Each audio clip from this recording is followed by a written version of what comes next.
And as you know, we have gathered here today to mourn the passing of Isaac Boniuk.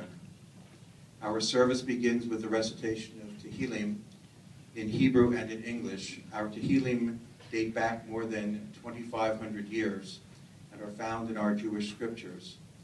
Tehillim provide guidance, meaning, and comfort. Tfilah Moshe, Isha Elohim, a prayer of Moshe, a man of God.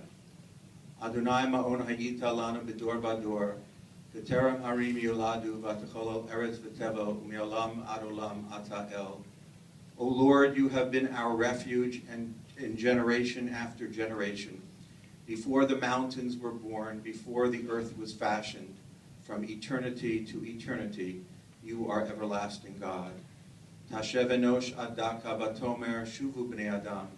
Ki elef shanim beinecha kiyom etmol ki avor v'yashmura b'layla. Zramtam she'nai yiyu b'boker v'kechatzir yachalof v'boker yatzitz v'chalaf la'erev yemolel v'yavesh. 1,000 years in your eyes are as a passing day, a watch at night. You engulf people as they sleep. Like grass they flourish for a short while.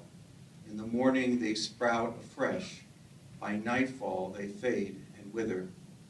Yemei shnotenu vahem shivim shana, v'im bigvurot shmonim shana, v'rabam amal v'aven ki gazchi v'na'ufa. Our years may come to 70, if we are granted vigor 80. Laden with trouble and travail, life quickly passes and flies away. Limnot yameinu ken hoda v'navi lavav chochma, Sabenu ba'boker chazdecha, u'neranena v'nismecha b'chol yameinu. Samchenu kimot initanu shnot ra'inu ra'a. Teach us to cherish each day, that we may attain a heart of wisdom. Grant us your love in the morning, that we may joyously sing throughout our life. Grant days of joy equal to the years we have suffered. May the favor of God be upon us and upon our work. Mizmor LeDavid, the 15th Psalm. Adonai mi'agur bohalecha mi'ishkon bahar kodshecha. O Lord, who shall dwell in your sanctuary, who shall abide upon your holy mountain? Holech tamim ufo'el tzedek v'dover emet bilvavo, lo ragal al lishono, lo asa l'ra'ehu ra'a, v'cherpa lo nasa al krovo. Those who live with integrity, do what is right, and speak truth in their heart, who have no slander upon their fellow man, do no harm to their fellow man. Nivzeh beinav dimas v'yet yirei Adonai yechabed, nishba lahara v'lo yamir, kaspa lo natan v'neshech, v'shochad al naki lo lakach, osei ela lo yimot li'olam. They honor those who revere the Lord. They keep their oaths even when they suffer for them. They do not take a bribe against the innocent. Whoever does these things shall stand firm forever. The mysteries of life and death are beyond human understanding. We are perplexed and overwhelmed when pain and anguish befall those whom we love. In sorrow, confronted by death, which has taken our beloved Isaac Boniuk from our midst, we feel our own frailty. Like delicate flowers, we flourish only for a day. Eternal God, Shepherd of Israel, guide us, your flock, with love and compassion. If in our grief and desolation we stray from you, do not abandon us, but draw us closer to you. Grant solace and comfort to those who mourn. May their lives together help to sustain them and add to the blessing which is theirs in the memory of the life of beloved Isaac Boniuk. In the valley of the shadow of death, beside the still waters and in the green pastures, you, O Lord, are our shepherd. Be our strength and our shield, our stay and our comfort throughout all of our days. And let us say, Amen. Amen.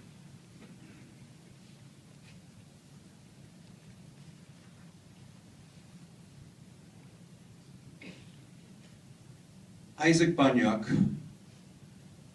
Yitzchak Isaac ben Chaim Rachel, was a tzaddik, was a righteous man. The rest is commentary.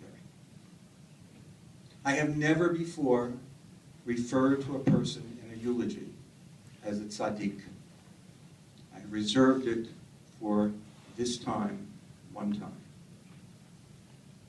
Yesterday, I was driving to Newark Airport, and a very faint drizzle began, and I had to periodically turn on my windshield wipers.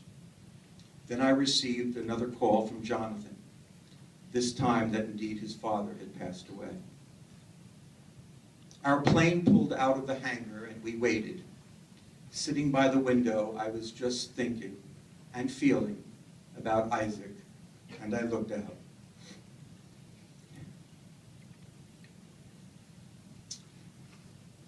I saw that the drizzle, a soft drizzle, had grown steady, and now many drops of water, what I assessed were hundreds, had covered my window. And from above them, a drop would fall, like a tear running down a cheek. Nothing violent and stormy, just sad.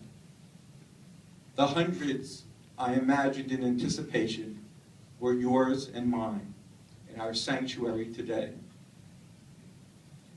As we waited, for we were delayed by a mechanical failure, I noticed a man across the aisle reading the New York Times.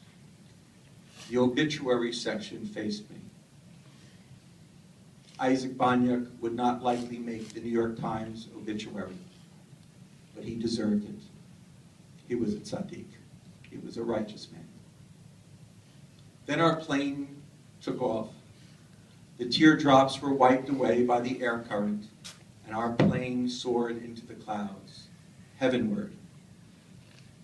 Because Isaac Boniuk was such a tzaddik, and because he was Isabel's husband, Wendy, Jonathan, and Amy's father, grandfather, brother, friend, our tears will not be wiped away so instantly.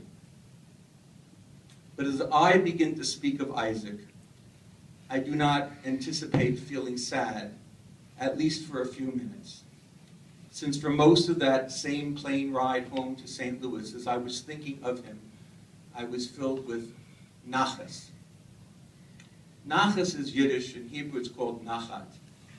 It's that deep, soulful pride, love, and joy that one feels over someone else who you are especially close to. As if their success radiates back into your own soul. Only occasionally on that ride home did I feel sadness, only when my nachas was interrupted. The Shulchan Aruch, the law code of the 16th century, in Siman 344, says that it's a great mitzvah to eulogize the dead properly, to a point that the one eulogizing raises his voice to say words that break the heart, to increase crying and mention the person's praise. But it goes on to say that it is forbidden to praise the person too much, and then adds, but we may mention his good qualities and add a little. It goes on to say not to invent qualities, it's my own language of translation, or deeds that aren't true. Teaches us it's good to cry at funerals. It's important to praise, and that we may add, but not to exaggerate as to create a false image. The consequences for doing so are grave. We disrespect a person by inventing good deeds that he did not perform, and others will then react and think maybe it wasn't so, and we lose all credibility. But the Turei Zahav, David Halevi Segal, of the early 17th century, then comments and says, why can then we even add a little? What's the difference, adding a little lie or a big lie? A person of tzedakah, he answers, or of chesed, would certainly have done a little more if that opportunity came to him. I take this teaching seriously. It is not my style to overly exaggerate when I offer a eulogy. I do not want to misrepresent who a person truly was, even though I would surely accentuate the positive. Why do I say this to you today? I feel the need to say it because when I speak of Isaac, some may think in part, because some eulogizers may routinely exaggerate, that I am exaggerating. I assure you that it's not the case. If anything, I will probably understate how beautiful a man he was. First, because there's so much about the lives of even people we are close to that are never revealed to us. But secondly, because I've only been here and gotten to become familiar with him only for 6 years. And not even really 6 years. This entire year I saw him and spoke to him only a few times because he was sick, and the last few months he was in Houston. And for the previous 5 years, he lived a third of the year in Florida. And then he would travel to see his family in Israel, New York, and Canada, and traveled with Isabel and friends throughout the world. And yet I can say, without hesitation, that not only was Isaac a tzaddik, he was a hero. I am not one to use such a word casually. Modern heroes for me are either people who acted heroically for a limited time, like those serving the military or those who saved somebody from death. Often so-called heroes are media inventions related to celebrity. In the context of God and Torah, the term hero seems much too much, but Isaac Boniuk was a hero. When I was first introduced to Isaac, I didn't even get his name. I didn't react, but I was hoping he would repeat it to me another time, maybe slowly. Spell it out for me. Goldstein, Schwartz, that I get. Boniuk? And even later, when I heard he was from Canada, I wondered whether with the UK at the end, that he was maybe descended from converted Eskimos. Seriously. And I later heard some of the speculations that he had about his name. And finally, before I get more to the heart of the matter, as I was thinking about him, this was even before this time, I thought that maybe the right image was that he was a malach. In Hebrew, a malach means an angel or messenger, and maybe both. Not the kind of angels that have wings and white forms, but the model of those who fulfill a special mission from Hashem, from God. But another standard paradigm of an angel is that they are perfect. They have no physical or bodily inclinations, no what we call in Jewish teaching Yetzer Hara, evil inclination. So I will not call Isaac Boniuk an angel. Isaac was a man. He was a human being in the image of God who lived, truly lived life with God. He was not perfect. Indeed, speaking so glowingly about a person, however true, does have some potential repercussions. It may prompt somebody to think of an incident or quality that he was not perfect when he did it. But perhaps I would say there was a misunderstanding. Perhaps he had a bad day. And in any case, it is statistically insignificant, paled by how righteous he truly was. And he was fully human. He was a highly respected and successful ophthalmologist. And he enjoyed, because of that, a good material life. He had houses in St. Louis, Florida, and in Israel. He provided good things for his family and traveled, seeing many parts of the world. He enjoyed the pleasures of life. He loved life. His actions showed it, and it was never showy or ostentatious. Physically, Isaac loved tennis. I say this for one more heartbreaking part. He enjoyed watching it, but even more so playing it. On Sunday mornings, he would arrive a few minutes late to Minyan in a bit of a schwitz, because just a few minutes before he got up, in his 70s, still playing tennis.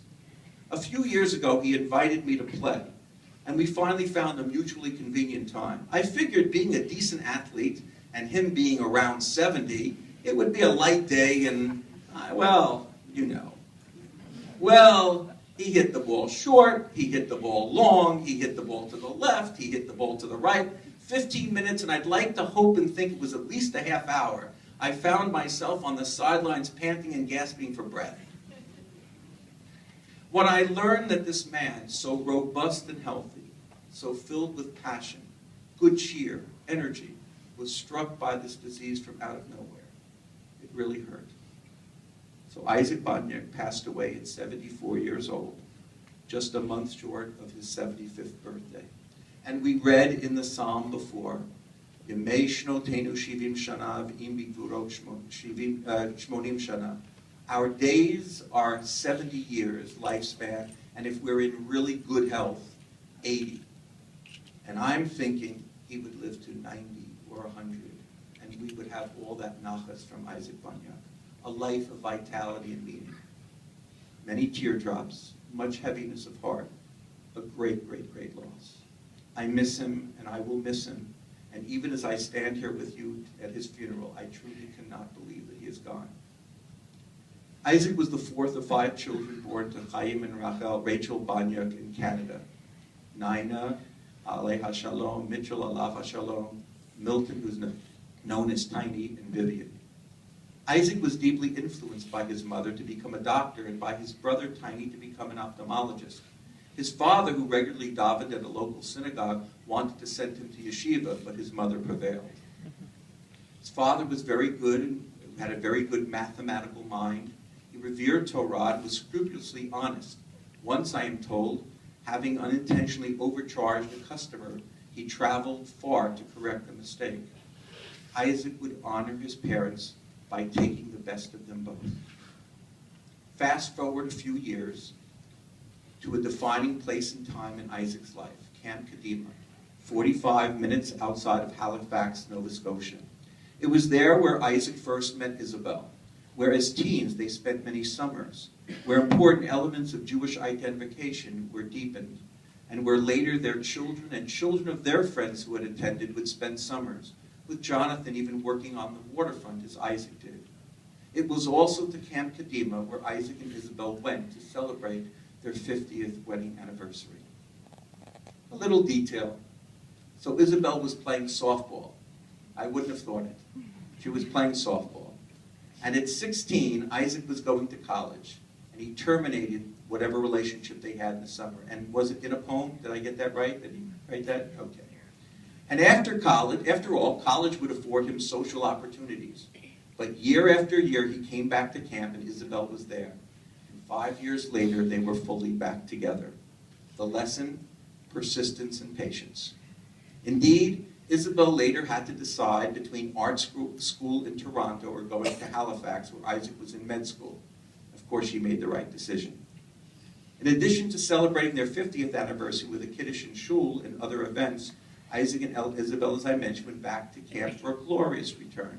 They saw their friends and they celebrated. They were even honored with a special painting of a bridge.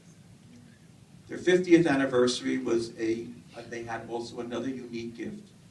Isaac and Isabel have a box on their table. It's a phone box. People left messages from the family reporting them with their blessings. So how did Isaac and Isabel from the maritime provinces of Canada land in St. Louis?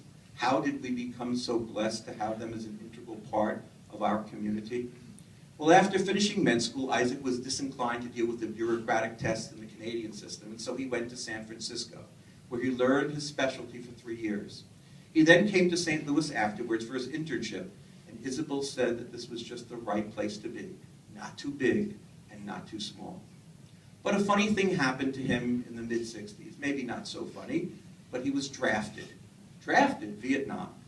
Well, some were heading north from the US to go to Canada.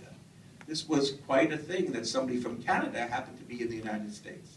But even though he wasn't a US citizen, he was a resident and was drafted. From 1966 to 1968, Captain Boniuk served in the Army Medical Corps in Okinawa, Japan, with Isabel, Jonathan, and infant Wendy.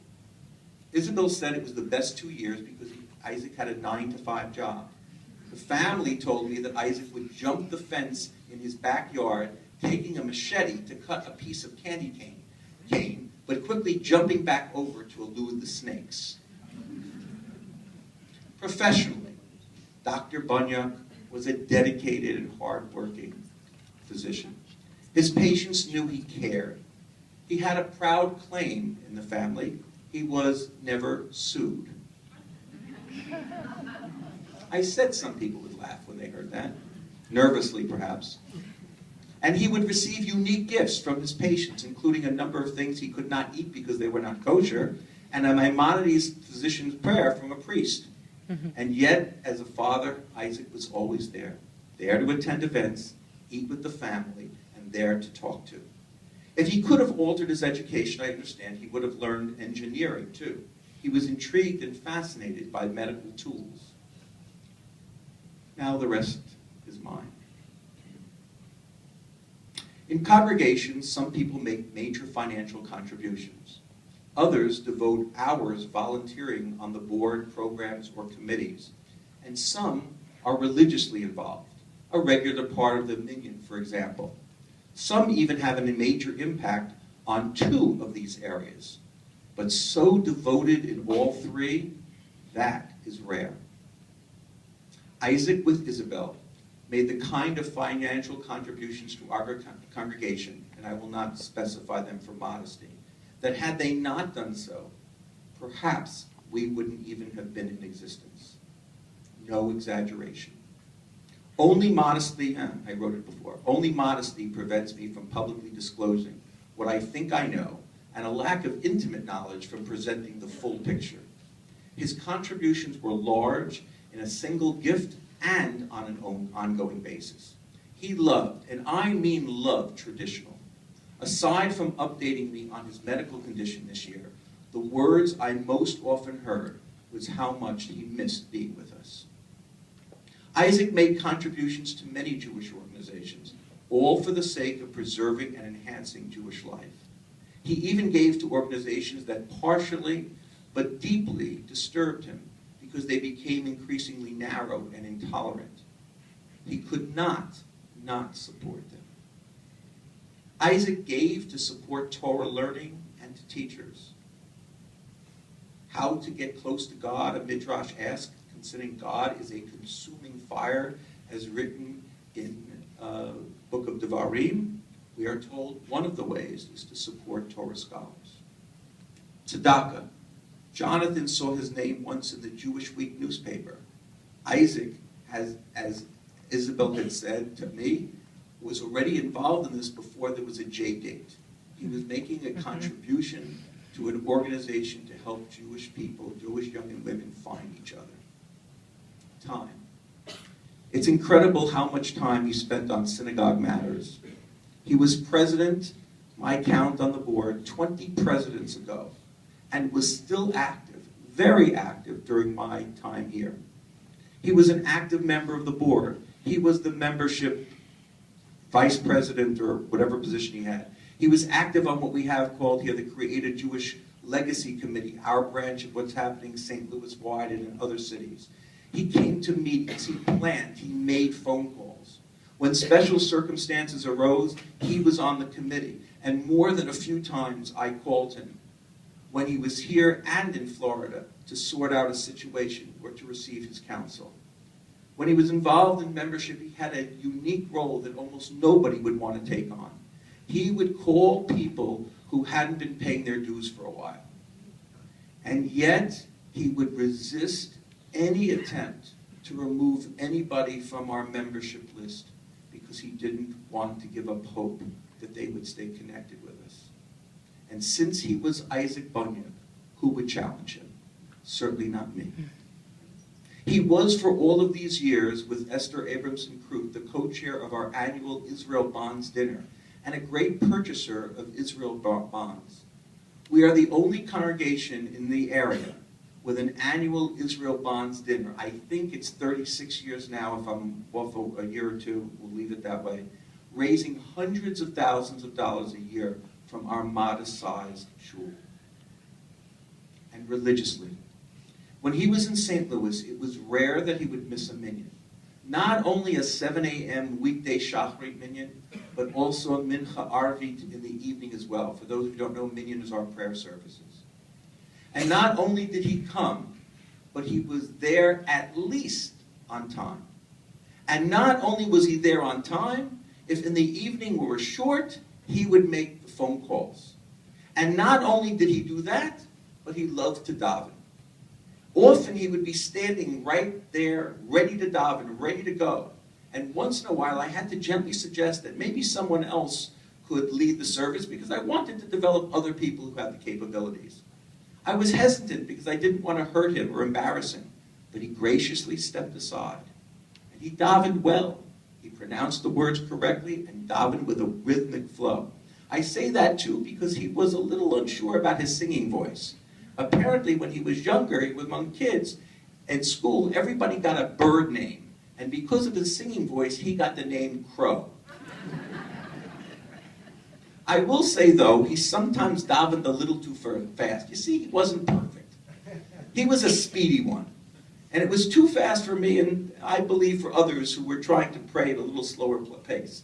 So I would kid him, hoping that maybe he would slow down, maybe call him Speed Racer or something like that. But I was only moderate successful. He was a man of great energy. And he loved chanting the Haftarah. And not only did he come, but he, for a while, I remember, there was a member, I won't say who, was a member of our congregation who wanted to come to shul, but was too weak and frail to be able to drive. So what did he do? He went out of his way a number of minutes, picked the person up, brought them to Minyan, and then did so on the way back. So our evening minions, to put a little context, if we have the two services, the two brief services of Mincha and Arvit, the afternoon and evening service, takes about 25 minutes. But if you come to our shul and sometimes people aren't there, it might take you 15 minutes before the next person comes. If you pick somebody up on the way, that might have been another 15 minutes. If you drove them back, it might have been another 15 minutes. All in all, it was well over an hour, probably close to an hour and a half when he did this. And then, I will add that he did like he did everything else. He did it with grace and with dignity. And he loved to learn. He loved to learn, in my view, everything. Everything was interesting. It delighted him. He came to my classes here, and he also went to classes in Florida. For additional study on Shavuot, when it was late and most people couldn't handle it, nope, he was there. He stayed for my teaching in the morning after Minyan, and he would be fully engaged. He would send me articles and books. One of them I couldn't find and have never returned to him, and he knows it. He laughed about it a little bit. At least I was laughing. He especially loved Hebrew, and he shared a book with me, a collection of the origins and developments of the Hebrew words. And he wrote poetry. He shared some of that with us in shul, and I believe at his 50th anniversary. He loved the subject of medical ethics and Torah perspectives. He would tell me about Fred Rosner and his work on Maimonides. He would attend the sessions called Two Tablets. He and Isabel set up the Boniuk Tansman Medical Ethics Lectures at Washington University in honor and memory of his and Isabel's parents. And they were really good lectures. And in each of these categories, financially, personal involvement with his time, and his religious involvement, he was a tzaddik. He was what's so incredible, though, was to add the one more ingredient. He was incredibly humble. Isaac had a personality. He could tell jokes and enjoy humor. He had a humble laugh. He fit in right with the crowd. But aside from personality, I never heard him trade on any of the things he did in our congregation. I never heard him trade and want a favor because he made a financial contribution, because he came to Minyan. He never sought an honor or hinted that something that needed to be done was beneath him. I repeat, he called people for Minyan. He would drive somebody on an ongoing basis to Minyan, and he would relent if I asked and move tables and chairs to set up when it was needed. His humility was a constant source of, I'll use the technical phrase, he wowed me. When he told me about his illness and what possible paths he could choose, first I was surprised and sad. But I could never get too sad because Isaac revealed none of it. He was intellectual, learning the technical medical issues and analytical, assessing the options and taking counsel from several people. I don't know if he was optimistic, but his whole demeanor of dealing with the issue and never had a trace of self-pity was constant. On several occasions, I began to wonder whether he was bearing considerable emotional pain, and perhaps he needed me to create a path for him to let it out. So I prompted him, focusing on the words feel and other things to try to elicit some of that emotional response. But he never did. He didn't have it, I think, in him, at least as far as what I experienced. He was a man also of great courage. For the last month, he would not get on the phone with me and declined offers for me to go down and visit him in Houston. He got weaker and weaker. But last week, for the first time in several weeks, he was able to speak. And then for the first time I heard it. He wondered whether he went on the right path with this treatment. A part of me was happy. He was releasing perhaps some of this pain. But I was bothered. I didn't want him to feel, on top of everything, any guilt and regret for what he chose. He was a tzaddik. I don't know what made Isaac Boniuk a tzaddik. Was he born with a spiritual gift? Did it come out of the training and raising by his parents? Was it nurtured in the modest environment of the maritime provinces of Canada and nourished in the humble American Midwest? I know that Isaac Boniuk deeply believed in God. He knew that he was blessed by God and that God, through Torah, assigned us special responsibilities. He never forgot, not just as an intellectual ideal, but as a living spirit. He never forgot his relationship with God. And Isaac's spirit, joyous and loving and strong and righteous and loyal, was truly something special. He was a proud Jew. He knew the history, heritage, and legacy of his people. When a Jewish baby is born, we express three simple but invaluable wishes for him: Torah, chuppah, and ma'asim tovim.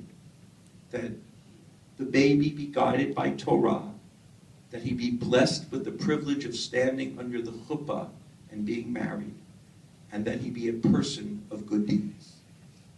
Isaac Boniuk, check, check, check. In Psalm 128, verse 6, look it up. May God bless you from Zion, Evanim levanecha, shalom al Yisrael. May you see the children of your children and peace for Israel. Check and not yet. When our patriarch Jacob left home, fleeing from Esau, who sought to kill him, he inspired a midrashic comment presented by Rashi in his commentary. Vayetze Yaakov mi Be'er Sheva vayelech Harana. Jacob left a city called Beersheba and went toward Haran. The rabbis, in the way they read verses in the Torah, say there's nothing extraneous. So the question is, we knew that he left the city of Beersheba, or the place of Beersheba. Why did the Torah have to tell us that he also went to Haran? Or read it the other way. In any case, Rashi writes, Rama Hizkir Yitziato, which is the way Rashi read it. He says, Rashi said, why do you have to tell him where he was leaving from? We know what we really care about is where he was going to. Right? When you say, I'm going on a vacation, I'm going to Chicago, you don't say, I'm leaving St. Louis to go to Chicago. Why the extra words? Beautiful statement. Ele magid shitziato shel tzadik min olam oser roshem shebizman shatzadik ba'ir hu hoda hu ziva hu hadara yatsa misham pana hoda pana ziva pana hadara. When a tzaddik, a righteous person, leaves his community, it loses some of its splendor, some of its luster, and some of its glory. I have studied this midrash many times and have used it a few times for people who were special in their community. It is never more true than it is now. Isaac's presence gave this community another significant dose of glory, luster, and splendor. And for the past year, and now even more so, and in the future, we have been losing and we have lost some of our splendor, some of our luster, and some of our glory. But because he gave so much, we will still be benefiting from him for years.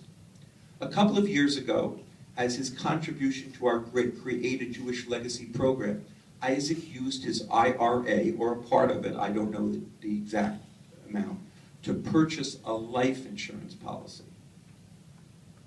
When I learned of it, of course, I marveled again how generous he had continued to be.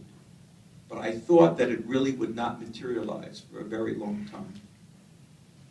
Sometime after I heard of this Create a Jewish Legacy gift, a joke popped up into my head, and I hesitated whether I should share it with him. But in the end, I thought he would not be offended and would find it humorous. This was, by the way, months before we learned about his illness. I told him that I keep my family and members of my congregation in my daily prayers for their good health. But with your policy, I told him, I'm conflicted whether I should pray for you or not. I did pray for him. In the hospital, Amy asked her mother if her father had any favorite song. She told her it's a song called Little Things Mean a Lot. Amy found it and played it, and her father seemed to respond just a little bit. This was just a couple of days ago. So I found it on the internet. I hope I have the right one.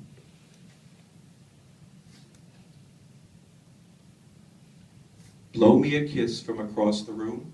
Is this it? Say I look nice when I'm not. Touch my hair as you pass my chair. Little things mean a lot. Give me your arm as we cross the street. Call me at 6 on the dot. A line a day when you're far away. Little things mean a lot. Don't have to buy me diamonds or pearls, champagne, sables, and such. I never cared much for diamonds and pearls, 'cause honestly, honey, they just cost money. Give me a hand when I've lost the way. Give me your shoulder to cry on. Whether the day is bright or gray, give me your heart to rely on. Send me the warmth of a secret smile to show me you haven't forgot. For now and forever, that's always and ever. Honey, little things mean a lot. Talk about humility. Grandchildren said he was affectionate, and he used to give them nicknames, sometimes with the word bear at the end. The kids told me either he said in his final words, or close to, or indicated, look after mom.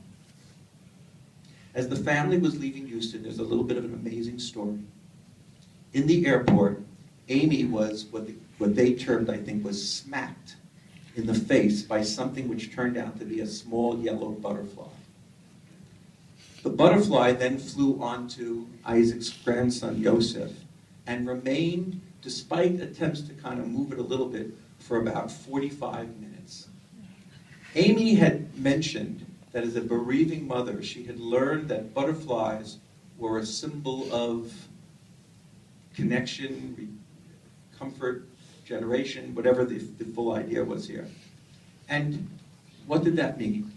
It seemed as if, I'm interpreting for them, maybe, either Isaac or Hashem, or both, were sending a message. I'm still with you. Maybe Amy wasn't smacked. Maybe she was kissed. Boniuk. I certainly know the name now. Extreme. Every name has an impact. There's a good name, not such a good name. People, for instance, saddled with the name Madoff. Imagine them. Even if you're not actually a relative, as soon as someone says, hello, I'm so-and-so Madoff, it's going to raise an eyebrow. But you, members of the Boniuk family, when the name Boniuk is said, wow, what a great legacy.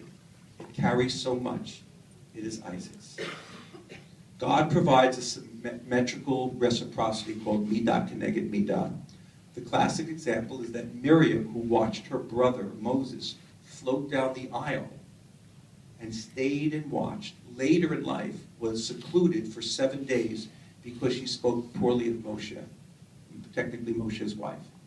And it said that Bnei Israel waited all 7 days because of it. Isaac carried with him a little black book. I'm hearing, right? Every meeting, he would sit and write every little detail that was important. His assignment, what he had to carry out, the name and the phone number. He was meticulous because he was responsible.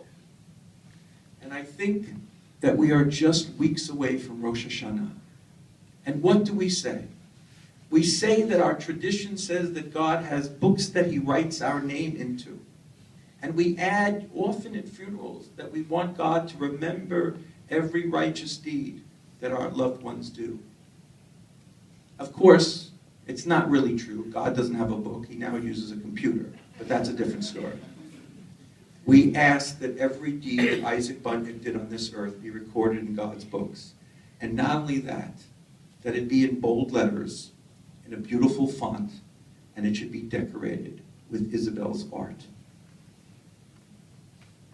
In a moment of reflection, as the seriousness of his disease became more grave, Isaac thought about his parents. His mother had lived to 101 and his father to the mid-70s. Isaac said he always thought he was more like his mother, but in this particular case, in years, perhaps like his father. And so I conclude. Our patriarch Jacob, the same one who fled when his life was coming to an end, it says, Vayechi Yaakov. It says, and Jacob lived. The Rabbi Hertz, in the Hertz Chumash, back in the 1930s, wrote the following. Of how few men, asks a famous modern Jewish preacher, can we repeat a phrase like, Jacob lived? When a man dies, a death notice appears in the press. In reality, it is a life notice. Only he who has been a force for human goodness and abides in hearts and souls made better by his presence during his pilgrimage on earth can be said to have lived. Only such a one is heir to immortality. Do not make the headline of Isaac Boniuk's death about his illness or that he was too young, but about his life. And in doing so, maybe each of us can emulate a little bit the best of the role models around us and count Isaac Boniuk among the best of those. May his name, Yitzchak Isaac ben Chaim Rachel, be remembered, and it will be remembered for a bracha.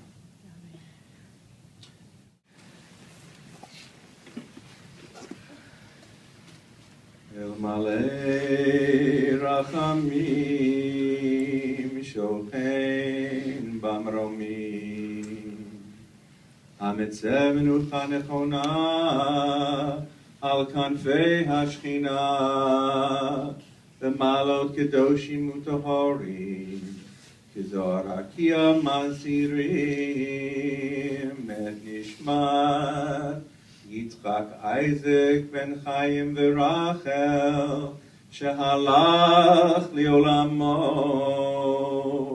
began Eden tehei menuchato ana bal harachamim hastirehu b'seter knafecha liolamim utzror bitzroch chaim et nishmato Adonai hu nachalato ve'yanuach b'shalom al mishkavo